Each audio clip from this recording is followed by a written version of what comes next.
Okay, I want to talk to you about Thingatic versus Thematic in terms of arranging or organizing curriculum.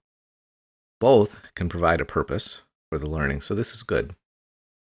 And either is far better than what I've previously called random craptastic, or even just following a sequence of state and national standards.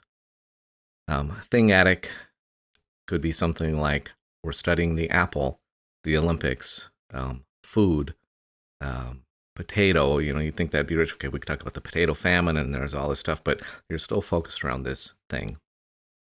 More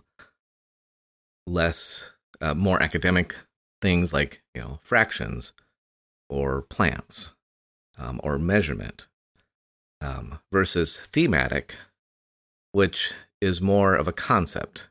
It's more abstract. It isn't a thing. It can involve things in it.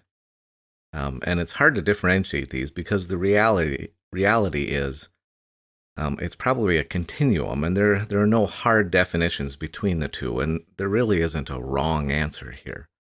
So don't get hung up on which one would I label it and am I doing it wrong. So let's look at the example I mentioned of plants. And we can look at our progression here from Thingatic to Thematic. And let's put a plants unit on the left over here as Thingatic. And, you think, okay, we're going to do a plant unit. We'll do this series of lab activities. We're going to grow some plants. We're going to put them in little petri dishes at different directions so we can see how the roots come out and turn direction to go down and up and things like that. We can study the life cycle. We could identify plants.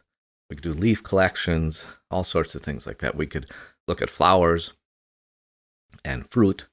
And so elementary kids could see where the apple comes from on the plant and where their food comes from. And now let's go to the other side and think about more of a concept of growth or change. And so the question is, how could these things about plants be studied within this theme? And then what can be learned about this concept from studying plants and then apply it to other systems that grow, living systems and non-living systems, social systems? So now we've opened up this broader thinking, and what we're really doing here is we're opening a doorway to thinking about complex systems and how they interact with their surroundings, and thinking about their own life, the child's own life, as a complex system interacting with their surroundings, and then how all those systems interact with each other. So without stating it, we're reinforcing this concept of systemic thinking and finding interconnections.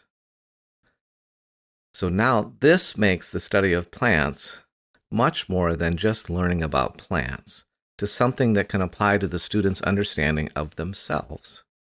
And so now we've given it purpose, and they have a reason to learn it, even if they don't care one little bit about plants.